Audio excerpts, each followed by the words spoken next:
көбүн ошо жылдыздап кетирип салат экенбиз. Президенттин аппаратында өзүнчө отдел бар, тышкы иштер политикасын жүргүзгөн. Көкбөрү боюнча кыргыз элинин балдарынан күчтүү командалар жок да. Бул жомок деп ойлобойбуз, бирок спутникке чейин чыгарышат да. Спутниктен карашып.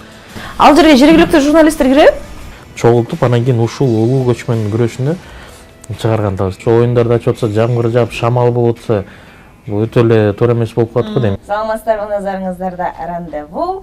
Ал эми айта кетсек, бул көрсөтүүбүздө негизи эле биздин негизги көрсөтүүбүздүн максаты коомчулукка кайсыл бир тармакта же болбосо кайсыл бир адамдын жеке жашоосун, анын жеке тарыхын, же болбосо тармактын болуп жаткан көйгөйлөрүн, өзгөчөлүктөрүн, жетишкендиктерин толук кандуу жалпы биздин көрүүчүлөрүбүзгө жеткирүү болуп саналат. Ал эми учурда бүгүнкү биздин көрсөтүүбүздүн алгачкы мейманы тааныштыра кетсек, учурда тиги эле коомчулуктун чордонунда болгон 3-чү бүткүл дүйнөлүк көчмөндөр оюндарынын алкагында түзүлгөн секретариат катчылыктын жетекчиси Нурсултан Адемов келип турган учуру. Саламатсызбы, Нурсултан? Саламатсыңар, кандайсыңар? Убактыңызды бөлүп келип бергениңизге ыраазычылык билдирелим.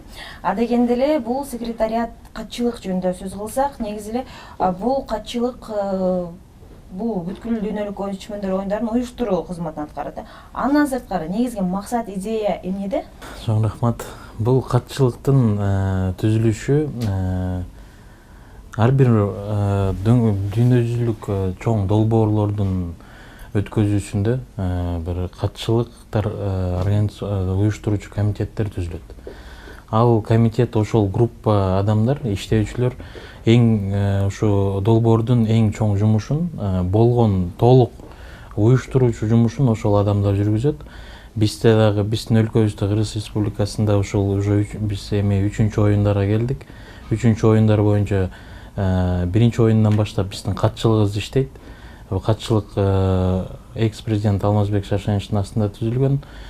Аны башынан жетектеп, ошол катчылыкты туура жолго салып, чоң ушундай дүйнөлүк масштабтагы долбоорду ишке алыш үчүн жолго салган бул Сапар Жумакадырович болгон башына туруп. Анан кийин бизге туура жолду көрсөтүп, кандай деңгээлде өткөзүш керек, чет өлкөдө кандай өткөзүлөт, ошол башында кандай кадамдарды кылыш керек, биз конокторду чет өлкөдөн тоскондо кандай мамиле кылыш керек, ошол жактарын ошол жанакындай чет элдик жанакындай эмеси бар, билими бар адамдар, дипломаттар деп коебуз. Ошол адамдар көбүнчө ошондой бир багыттап турат экен. Ошол багыттаган боюнча ошонун элеби менен биринчи оюндан бери катчылык чыңалып, ошол жерден биздин адистерибиз, күчтүү адистер тапталып, ошол 3-чү оюнга чейин ошол балдар жылдан жылга өзүнүн билимин жогорулатып, өзүнүн тажрыйбасын жогорулатып, азыркы күндө биз 3-чү көчмөндөр оюндарына аттанып, ошо даярдануу иш-чараларын жүргүзүп жаткан кезибиз. Анда азыркы учурда катчылыкта жалаң тажрыйбалуу мыкты адистер экен да. Ооба, мейли мыкты адис болсун, өзүнүн кесибинде, же болбосо өзүнүн адискөйлүгүндө. Ал эми ошол мыкты адистер, ошол эле мыкты дипломаттар деп айтып кеттиңиз. Дал ошол эле маданият тармагында, же болбосо спорт тармагында билими, же болбосо тажрыйбасы барбы алардын? Тажрыйбалары бар. Мен өйдө айтып кеткендей, бизге дүйнө жүзүндө жанакы башка мамлекеттер менен кандай мамиле түзүштү бир тарап менен көрсөтүп беришсе, андан тышкары биздин дагы тармактарыбыз, бул спорт тармагы бар. Спорт тармагында бизде ошол спорт тармагында көп жылдан бери иштеген адистер иштейт. Мисал үчүн бул долбоордун, көчмөндөр оюндарынын долбоорунун идеясын, ушу биринчи түпкү тамырын ушу Акибаев, Асхат Акибаевич деген адам түптөп келген. Буну ошол адам бул ойду көтөрүп, көп жерлерден презентациялап, ошол Сапар Жумакадырович менен Сапар Жумакадырович экөө ойлонуштуруп, ушуну кандай кылып элдин чоң деңгээлге чыгарабыз, ушунда кандай кылып өзүбүздүн улуттук оюндарыбыздын өнүгүшүнө чоң салым болот деп ошонун башынан бышырып, ошо Асхат Акибаевичтер келген. Асхат Акибаевич өзү Советский Союздун самбо спорту боюнча чоң деңгээлдеги спортсмени болгон. Ошондуктан анын билими дагы ошо спорт жагынан болгондуктан өзүнүн көз карашы ушул спорт чараларга, иш-чараларына туура жанакындай бир багыттоолор кылынган. Анын астына ал Аскат Акибаевичтин чогулткан ошо спорт тармагын жүргүзө турган чогулткан балдар, адистер бизде иштеп жаткан. Алар бери жагы эле бир 5-6 жыл иштеген балдар спорт тармагында, өнүктүрүү жагында, спорттун өнүктүрүү тармагында ошол жагында иштегендер. Андан тышкары ошол эле балдар олимпиадалык башка долбоорлор жүрүп турат. Биздин Кыргыз Республикасынын жанакы национальный олимпийский комитет деп коет. Анан ар кандай долбоорлор жүрүп турат. Ошол эле жигиттер көчмөндөрдүн ортосунда бош убактысы болгондо ошол олимпиадага, ошол олимпийский комитеттагы жардамга кайрылышат дагы. Ошол жигиттер көп уюштуруучу суроолоруна жооп беришет. Бир тармакта эмес, көп жерде бир иштешет экен да учурда? Жок, учурда көчмөндүн тармагында иштешет. Көчмөндүн бош болуп убактысы болгондо аларды ошол убактылуу чакырышып башка долбоорду, алардын тажрыйбасын колдонушат да, башка долбоорлорду жүргүзүш үчүн. Аны менен баягы сиз чынында эле бизде мыктылар иштейт, аларды дагы башкалар алардын эмгегине, кызматына муктаж дегенди айтканыңыз келип атат окшойт. Албетте. Нурсултан, анан ушул жерде мындай суроо, мынакей айта кеттиңиз, чынында эле өзүңүздүн кесиптештериңизди, азыркы кезде иштеп жаткандарыңыздарды абдан жакшы, мыктылуугун дагы бир ирет баса белгилей кеттиңиз. Ал эми өзүңүз жөнүндө айтсаңыз, өзүңүз кандай себептерден улам ушул 3-чү дүйнөлүк көчмөндөр оюндарынын катчылыгынын жетекчиси болуп калдыңыз? Мен өзүм өйдө да айткандай, мен өзүм спортсмен эмесмин. Мен өзүм финансистмин. Мен көбүнчө ушул такчылыкты жакшы көрөм. Өзүм ушул көп мындай эмоцияга берилип кетпей, көбүнчө ушул түз, тынч, жанакындай бир порядоги менен жүрө турган, бир өзүнүн шарты менен жүрө турган жумушту каалайм дайыма. Башынан эле ошондойду каалачым. Анан ошо өзүм окууну бүткөндөн бери эле ошо финансовый техникумду бүтүп, андан кийин академия, президенттин академиясында окугандан кийин өзүм ошо финанс тармагында көп жүрүп калдым. Бухгалтерияларда да жүрүп, ал жакта билесиңер, өзү ошондой тармак адамды тарбиялайт экен. Абдан башкача тарбиялайт. Башкача тарбиялайт. Анан жанакындай орусча айтканда усидчивость деп коет. Усидчивость деген күчтөлөт экен. Анан кийин эмоцияны дагы тынчтат экенсиз. Анан кийин мен 2016 жылы 2015 жылы экинчи көчмөндөр оюндары болот деп, 16 жылы өтөт деп жарыялангандан кийин мен ал убакта туризм департаментинде кызмат кылып жүрдүм эле.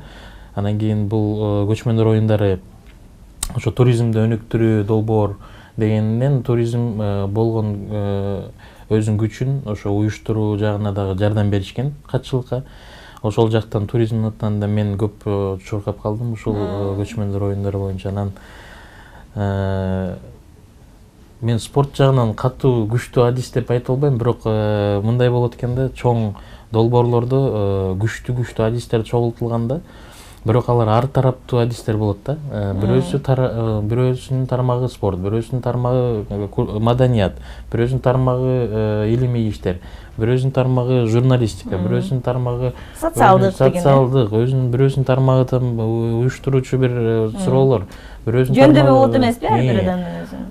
Ар тараптуу, ар кайсы жакта кеткен адамдар, бирок алардын башын кошуу абдан кыйын экен. Эмнеге дегенде өзү чың алган ушу тажрыйбасы күчтүү адамдар, өзүнө бир ишеничи чоң болгон адамдар башка адам менен теңтайлашып ошо бир сөз талашып калышат, кээде болсо баш ийбей коет. Баш ийбей коюп, анан кийин бир мындай жанакындай көп спорлор болуп калат да, ошо арасында баш ийбей эметишет, сеники туура эмес, аныкы туура деп, анан бири-бирине кирип калышат. Сен менин суроомо киришпегин, мен жакшыраак билем бул суроону, сен менин суроомо, ушундай болот. Ар бир коллективде, ар бир командада болот. Ошол жерден анан кийин мен өзүм буга чейин өйдө айтып кеткендей, ошо эмоция жагынан тынчыраак болгондуктан мен баарын токтотуп, аракет кылып, баарына чогултуп бир сөз тапканга, бир оюду эстетип, силер чоң деңгээлдеги өлкөнүн чоң долбоорун жүргүзүп аткандан кийин силердин акыңар жок, мынтип азыр убактыңарды кетирип бири-бириңер менен тең тайлашкан акыңар жок деп, ошол чогуу башын кошуп турганга өзүм чечим алгам былтыр. ошол экинчи оюндар бүткөндөн кийин ошентип чуркап жүрдүк. Анан кийин Сиз ошо башты бириктирип, элдерди биримдикке чакырып жатканыңызды өкмөт башчысы көрүп калганго? Мүмкүн мүмкүн билбейт экенмин. Анан кийин ошол былтыр 2017-жылы ошо сунушталды. Ушул кызматты өзүңөр көрүп калдыңар, кандай уюштуруучу суроолор болгон, балдар менен иштеп калдыңар, башка уюмдар менен да иштешип калдыңар. Ошо мамлекеттик жагындагы жанакындай мамлекетте көп нерселер ошо кагаз түрүндө жумуш жүргүзүлөт, көп нерселер бюджеттен бөлүнгөн акчаны туура бөлүштүрүш керек, аны бүт закондук түрдө бөлүштүргөн, ошонун баарын көрүп калдыңар деп анан сунуштагандан макул болдук. Анан кийин буюрса ойлойм мен ошо азыр ошо макулдук бергенден бери эле токтобой, ошондон бери эле күнү түнү уктабай күжүрмөндүктүн үстүндө жүргөн кезибиз. Анан мынакей бюджет деп калбадыңызбы? Чынында эле биз билебиз, буга чейин өзүңүз айта кеткендей, белгилей кеткендей, 2 жолу дүйнөлүк көчмөндөр оюндарын өткөрдүк, Анан мынакей бюджет тармагында чынында эле секретариат, катчылык жака абдан көп каражат бөлүнөт экен. Анткени уюштуруу иштери чынында эле көп убакытты, эмгекти жана ошол эле каражатты талап кылат эмеспи? Ошондо быйыл кайсыл тармакка көбүрөөк ошол каражат бөлүнүүдө? Мен ошону айтып кетет элем, бул бюджеттин бөлүнүшү бул катчылыкка бөлүнбөйт. Катчылык бюджеттин акчасынан жанакы спорттордун, маданият иштерин жүргүзбөйт. Былтыркы бөлүнгөн бюджет 2016-жылы көчмөндөр өтпөдү, ошол бюджет кайра эле ошол эле туура цифралар менен эле быйылкыга да бөлүндү. Бюджет бөлүнгөндө аны спорт тармагына өзүнчө бөлүп беришет, маданият тармагына өзүнчө бөлүп беришет. Анан кийин илимий иштер тармагында министрликке өзүнчө бөлүп беришет. Ал эми баягы көргөзмө үчүн атайын видеолор тартылат эмеспи? Элдерди чакыруу, кызыктыруу боюнча ал жаатычы? Ал жаатында болсо биз биринчи жана экинчи оюнда дагы ошо демөөрчүлөргө кайрылганбыз. Демөөрчүлөр ошо көп бизде патриот демөөрчүлөр бар, өзүнүн өлкөсүндө ошондой чоң долбоор өтүп атса, ушундай бир рекламалык роликтерин, видеолорун тартып бергенге өзүбүздүн жардамыбызды беребиз дегендер. Ошолорго биз быйыл да кайрылып атабыз. Ошондой тендер менен ал спорт агенттигинде жанакындай эме деп коет да, видео правила деп коет да. Ар бир күн биз 37 түр кирет деп атпайбызбы 3-чү көчмөндөр райондарында. Аларга ар бирөөнү видеосу менен көрсөтүш керек, кандай спорт бул, кантип ойнолот, кандай күрөшүш керек. Ошондо алар тендер өткөзүп, ошонун бюджеттин акчасынан тендер комиссия менен тамдап, ошол компанияны анан кийин ошону тартышат. Ал эми катчылык тарабынан тартылгандар булар демөөрчүлөрдүн колдоосу менен экен. Ооба, демөөрчүлөргө биз катчылыктын да ошол чоң жумушу бар. Бул демөөрчүлөр менен чогуу иштеп, демөөрчүлөр менен чакырып аларды жардамга, ушу чоң мамлекеттик проектти, чогуу долбоорду чогуу өткөзөлү деп каалаган демөөрчүлөр келип биз менен иштегенге биздин ошол жумушубуз. Түшүнүктүү. Мынакей азыр учурда жаңыдан жыл жаңы эле башталды.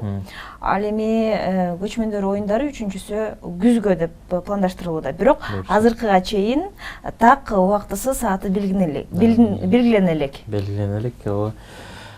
Биринчиден мындай болуп калды да, биз 2016-жылы экинчи оюнду өткөзүп атканда, биринчи оюнду өткөзүп атканда мындай эле эки жакты карабай эле датаны белгилеп, ошол датага даярданып, анан ошондой 2-3 айдын ичинде катчылык ошо көчмөндөр оюндарын өткөзүп алышты. Абдан кыйын болду. Экинчи оюнда болсо биз датаны ошо күндү тактаардын астында абдан чоң жумуш жүрдү да. Аппарат, президенттин аппаратында өзүнчө отдел бар, тышкы иштер политикасын жүргүзгөн. Ал аппараттан абдан чоң анализ кылышты эксперттер, аякта күчтүү эксперттер отурат.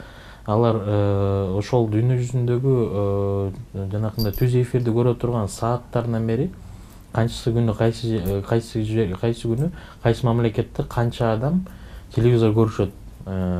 Ошол суббота күндөрү болобу же воскресенье күнү болобу, ошол телевизорду көрүп, ошол чоң белгилүү дүйнөлүк долбоорлордун ачылыштарын көрө турган күндөрдү анализдеп, анан кийин андан тышкары жана кыргыз гидрометибиз бар, алар менен жана аба райындагы таасирин карашып, Ал менен эми бул жомок деп ойлобоңуз, бирок спутникке чейин чыгарышат да. Спутниктен карашып, циклон кандай болот, ай арасына келип калбайбы, жамгыр жабайбы. Ошондуктан быйылкы дагы 3-чү көчмөндөр оюндары ошол иштер азыр жүрүп атат. Өйдө да айтып кеткен. Кайсы убакытта ошол так датасы белгиленип калышы ыктымал? Февраль ичинде күтсөк болобу? Буюрса деп жатабыз, ошо биз дагы. Анда биз дагы бир жакшы ыңгайлуу датага туш келебиз деген ишеничтемин. Биз эле ошол аткарылып жаткан долбоорду дүйнө жүзүнө таратыш үчүн ага эң негизги 4-чү бийлик керек, Бул массалык маалымат каражаттары. Анан быйыл кандай болот? Быйылкы өтө турган 3-чү көчмөндөр оюндарында массалык маалымат каражаттарына кандай шарттар түзүлөт? Жана алдын ала азыркы учурда баягы башталдыбы каттоо? Кайсыл өлкөнүн баягы массалык маалымат каражаты жалпыга жайылтуу массалык каражаттары келет деп? Сиз туура айтып кеттиңиз, бул 4-чү бийлик экен. Алардын сөзүнөн, алардын жазганынан эл ошого ишенет экен, ошону көрөт экен. Алардын көзү менен эл көрөт экен. Ошондуктан биз болгончо буну биз түшүнүп, 250дөн көбүрөөк деп күтүп атабыз. Буюрса, бул жумушту аккредитациясын жана регистрациясын өткөзгөн жумушту чет өлкөлүк журналисттердин биздин тышкы иштер министрлиги иштейт. Ал жерден ошол процедуралар биздин закон боюнча бүт дүйнө жүзүндө башка чет өлкөлүк өкүлдөр менен кишилер менен иштегенде биз сөзсүз түрдө МИД менен ошол тышкы иштер министрлиги менен иштеш керекпиз. Буюрса азыркы учурда Маданият министрлигинде силер өзүңөр билесиңер, департамент бар, массовый коммуникация деген. Ошол жактан өзүнчө бюджет каралып, аларга ал жактан азыр планы түзүлүп, кандай кылып тузабыз, алардын программасы түзүлүп, кырчынды канча жолу апарып көрсөтөбүз, ачылышта каяктан кирип көрүшөт. Массалык маалыматтар каражаттарынын өкүлдөрүн чогултуп, может быть, бир ужин эметебизби, кечки тамактандыруусун беребизби, кечки бир өзүнчө майрамдык тамактандыруусун. Ал жерге жергиликтүү журналисттер киреби? Же ал жалаң гана ошол чет элдик журналисттерге басым жазып атасыздар? Жок, биздин азыр өлкөдө Кыргыз Республикасынын массалык маалыматтарын апарган, быйыл дагы аларга орунду көбүрөөк берип, алар менен кошо жүрүп, андан кийин мындай дагы келишимге келип аттык элек да, биздин Кыргыз Республикасынын массалык маалыматтар каражаттарынын өкүлдөрү өзүбүздүн жерибизде болгондон кийин, өзүбүздүн элибиз болгондон кийин биз менен кошо чогуу жардам берип, эме дегенимде, чет өлкөдөн келген журналисттер менен алар келип башка өлкөгө келди да, ушул жерден адашып кетпей, бирдемкени сураса жооп берип. Мен сизге азыр алдын ала айтып койсом, бул катачылык болбойт, туура кеп болот. Балким бул сиз билген эмессиз, буга чейин чынында эле өткөн көчмөндөр оюндарында баягы журналисттер бири-бири менен эмнеге алар кесиптештер да, кайсыл өлкөнүкү болбосо дагы. Андыктан жардам берип эле жүрүшөт, бири-бирин баягы чогуу тамактанышып, баягы багыттап, ошол эле баягы жерибиздин, элибиздин кандайдыр өзгөчөлүктөрүн айтып, кайсыл бир оюндун түрүн түшүндүрүп жүрөбүз. Андыктан журналисттер деле өздөрүнүн ыктыярлык эмгегин кызматын аткарып атышат. Силерге чоң рахмат. Канча мамлекеттин өкүлдөрүн күтүүдөбүз. Спорт жаатында, маданият жаатында күтүлүп жатат жана кайсыл мамлекет сөзсүз түрдө келиш керек деп биз Кыргызстан тараптан чакыруулар жөнөтүлүүдө. Бул биринчиден көчмөндөр оюндары дегенде, бул көчмөндөр оюндарында ошол өзүнүн көчмөн цивилизациясы, тарыхында көчмөн цивилизациясы бар мамлекеттер албетте келишет. Эмне дегенде алардын ою биздин менен миссиясын, биздин миссияны чогуу алып кетүү, алардын дайыма аларда бар. Былтыр болсо 62 мамлекет болду. Ошондо биз алар менен келишимдер түзүлгөн, дайыма иштешип турабыз башка долбоорлор боюнча, спорттун өнүктүрүүсү боюнча. Ошондуктан биз биринчиден 62 мамлекетке чакыруу кагаздан беребиз. Биз сөзсүз түрдө ошол 62 мамлекеттен күтөбүз ошол элдерди. Анан мен билишимче, ар бир мамлекет баягы өзүнүн каалоосун август айына чейин билдирсе болот. Жакшы. Анан мынакей айта кетсеңиз, спорт жаатына кайрылсак, негизи эле көчмөндөр оюндары деп айтып жаткандай эле, бул оюндарга басымдуулук жасалат эмеспи? Ал үчүн атайын мынакей көл жергесинде жакшы шарттар түзүлдү, атайын орундар, аянтчылар орнотулду. Анан эң негизгиси бул ат оюндар, өзгөчө көк бөрү болуп эсептелет эмеспи? Ал эми биз билебиз, Кыргызстандын негизги атандашы бул Казакстан. Буга чейин Казакстан менен Кыргызстан ойноп, көкпар ойноп. Биздин капчыгыбызда болгон жок ийгилик. Бул ирет Казакстан келеби? Спорт деген бул спорт. Бул элдин ичинде бул биринчи эле адамдын мамилеси, жашоого адамдын кызыгуусу. Ошол спортту биз кандай болсо башынан ошондой сактаганга аракет кылыш керекпиз да. Ошон үчүн менин оюмча, менин жеке оюм бул көкпарынын биздин жигиттер биринчи орунга барбай калышы, мен ойлойм өтө деле чоң жеңилиш эмес го. Эмне дегенде биз билебиз, көкбөрү боюнча көкбөрү бул түпкү оюндун көрүнүшү, ошо түпкү оюндун көрүнүшүндө бүт ошол эрежелери менен ойногондо биздин жигиттерге жетиш. Ошондо быйыл Казакстандын курама командасы келеби, ойнойбу көкбөрү? Күтүп атабыз.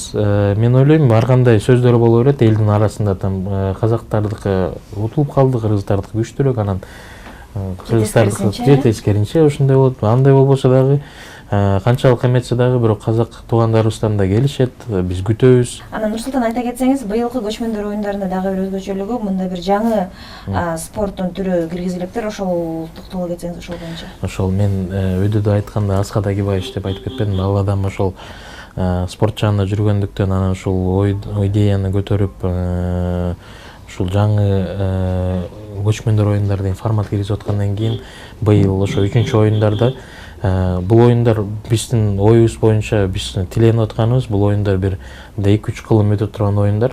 Ошондуктан бул 3-чү оюнда биз форматты өзүн түздөп, ошону көпкө чейин кармала турган форматты азыр түзүп алалы дедик. Буга чейин биз 37 буга чейинки спорттун дагы түрлөрү кирген, бирок нукура көчмөндүн спорту деген андан тышкары бул ошонун рамкасында. Ошонун рамкасында, бирок көчмөн оюну деген бул жанакы мен айткандай көчмөндөр жөн эле таза эле бир спорт кылып, ошол жерден турнирлер болуп, анан вес менен чыгышып, сен утулуп калдың, сен экинчи баатыр болуп калдың, сен үчүнчү баатыр болуп калдың деген болгон эмес да. Бир эле баатыр болгон, бир эле баатыр. Ошондуктан көчмөндөр оюндарынын быйылкы форматына ошол улуу көчмөндөр күрөшүн киргизип атабыз. Ал улуу көчмөндөр күрөшүндө силер өзүңөр билесиңер, жанакы Кошой менен Жолойдун күрөшкөндө Көкөт айынын ашында кандай болгонун да. Көчмөндөр ошол чогулушуп баары ошол жактан эки эл жолугуп, эки эл ортосунда көп баарлашуулар болуп, көп маселелер чечилген ошондой жолугушууларданчы. Жолугушканда ал жолугушуулар тамак ашы менен, бер жагынан ыр күлкүсү менен, ыр бии менен, андан кийин спорту менен коштолгон ошондой жолугушуулар. Ошондой чоң жолугушууларда көп маселелер, эки элдин ортосунда маселелер чечилип, анан алдыга алар кадам ташташканда, ошол биз ошол образды алып спорт ошол маданият менен спорту айкелдештирген. Да, ошол жерден жуурулушуп, спорт менен маданият жуурулуп, бир көрүнүш жаратышып алар. Бир кооздукту ошол нукура көчмөндө кандай болгон, кандай шаан шөкөт менен спортту дагы аралашып, кандай бир ушундай бир адреналин болгонун көрсөтөлү деп атабыз да. Быйылкы ошол сиз айтып кеткен жогоруда аталган ошол көрүнүш, бул жөн эле көрсөтүлүүчү болобу же бул чыныгы атандаштык болобу? Атандаштык болот. Мында дагы байге коюлат. Албетте. Эмне дегенде бул биз мындай кылып чечип атабыз. Жана күрөштүн түрлөрүнөн утуп келгендер, ошо бул улуу көчмөндөр күрөшү деп атпайсызбы? Башка күрөштүн түрлөрү бар. Алыш, аба күрөш, күлеш, азербайжанский ошондой күрес, казактын, түркмен күрөшү, биздин кыргыз күрөшүбүз бар. Алардан весовой 3 категория бар да, ошолордон өтүп, анан утуучулар да келет да, абсолютный вес дагы бар да. Ошол абсолютный вес менен ар бир күрөштөн чыккан утуучулардын баарын алып келип, чогултуп, анан кийин ушул улуу көчмөн күрөшүнө чыгарган атабыз да. Ушул улуу көчмөн күрөшүнө ошолордун арасынан анан кийин 3-чү көчмөндөр оюндарынын улуу баатыры, ошо күрөшчүсү деп биз тандап чыгабыз да. Ал күрөш болсо жөн эле бир жарым сааттык бир стандарттагы өткөн турнирдей болуп өтүп калбайт. Ал жок, ал күрөш акындардын коштоосу менен болот, музыканттардын коштоосу менен болот, ырчылардын коштоосу менен болот. Эмне дегенде күрөшчү ошол илгери биз тарыхты карасак, күрөшчүсү баатыры чыгып атканда, өзүнүн элинин атынан баатыры чыгып атканда, ошол жерде акыркы төкмөчүсү турганда, биз толук тааныштыруу, толук тааныштыруу, аны жөн эле сөз менен эмес, жөн эле окуш эмес, а бул төкмөчүлүк менен, акындын жардамы менен музыканттар колдоп, алар чыгарнасында күрөшчүнү жөн эле 20 мүнөт даңазалап, тааныштырып элге, анан кийин чыгарышат да. Абдан кызык экен. Ушул жерде мындай суроо болду. Мынакей, ошондо ошол финалга чыккан, ошол улуу көчмөндөр күрөшүнүн чыгып аткан балбан, айтсак ошол эле Иран мамлекети болуп калса балким, Кыргызстан менен чыгып атканда Кыргызстанды коштой турган акындар бизде жетиштүү. Ал эми Иран мамлекети ошого макулдуулугун билеби, алар билишеби ошондой өздөрү атайын бир өздөрүн мактоочу, жактоочу акындар менен келише тургандыгын? Бул четте мындай болуп атат да, бул биз форматты быйыл киргизип атабыз да. Анан кийин биз ошо анализдеп көрдүк, чет өлкөлөрдө биздикиндей казак эл бир туугандарыбыздыкындай төкмөчүлүк өнүккөн эмес. Акындар анча көп эмес, ошондуктан биз быйылкысында аларга көрсөтөлү деп, кандай болуш керек. Анан көрсөтүп, биринчисинде өзүбүз көрсөтүп берели, кандай туура болот, ушундай кызык туура болот, ушул көркүн ачаттын долбоорун деп көрсөтүп, өзүбүздүн акындарыбыз менен жардам менен аларга жардам беребиз да. Ирандыктар келет, алардын арасында ортосунда котормочулар болот, котормочу менен акынды тааныштырабыз. Акын бир күн эрте алып спортчу менен сүйлөшүп, маалымат алып, түшүнүктүү. Анан кийин ал акын ошол спортсменге. Ал эми бул кызык кайсы жерде өтөт? Спорттук жааттабы же маданият тармагындабы? Кайсы аймакта, кырчындабы же чолпондуктабы? Маданият менен спорттук деп бөлүнбөйт, биздики кырчын менен ипподром. Эмне дегенде кырчында спорт дагы да бар, маданият дагы да бар. Андан тышкары биз жанакы рук ордонун дагы колдонгон атабыз. Ал жакта да маданият дагы бар, спорт дагы бар. Эмне дегенде биз тогуз корголду ойнотобуз, мангаланы ойнотобуз. Алар болсо ар кайсы жерде ушу бир эле площадкада маданият менен спорт чогуу өтөт.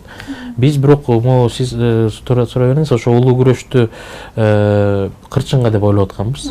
Бирок жабылыш күнү кылсакпы деп атканбыз да, муну күндүзүчү. Ошондо мен ойлойм, кечке чейин бул спортту өткөзүп алсак, кечинде, анан кийин жабылыштын аземинде ошол даңазалап, ошол утуучуну ошол жерден бере турган белектерибизди берип, ана жанакы тарыхта калчу китебине киргизип, анын ысымдарын ошол туура болот го деп, биз ипподромду өткөзүп, ат майданында эле өткөзсөк деп атабыз. Эмне дегенде, ал жерге адамдардын батышы дагы оңой, көбүрөөк адам батат. Анан кийин андан тышкары жанакындай свет, суусу дагы ошол жерде шарттар түзүлгөн. Түшүнүктүү. Нурсултан, сизге чоң ыраазычылык билдиребиз. Чынында эле абдан кызыктуу, жакшы маалыматтарыңыздар менен бөлүштүңүздөр. Урматтуу көрөрмандар, айта кетсем, бул көчмөндөр оюндары жөнүндө бул биздин акыркы маалыматыбыз эмес. СТ телеканалы көчмөндөр оюндарынын датасы такталгандан кийин дагы байма-бай кеңири маалыматтары менен тартуулап турмакчы деп. Ал эми бүгүнкү биздин көрсөтүүбүздүн мейманы көчмөн 3-чү бүткүл дүйнөлүк көчмөндөр оюндарынын катчылыгынын жетекчиси Нурсултан Аденов болду. Андыктан мен ишенем, көптөгөн жакшы маалыматтарга ээ болдуңуздар деп эстеп, канал менен бирге болуңуздар. Көрүшкөнчө.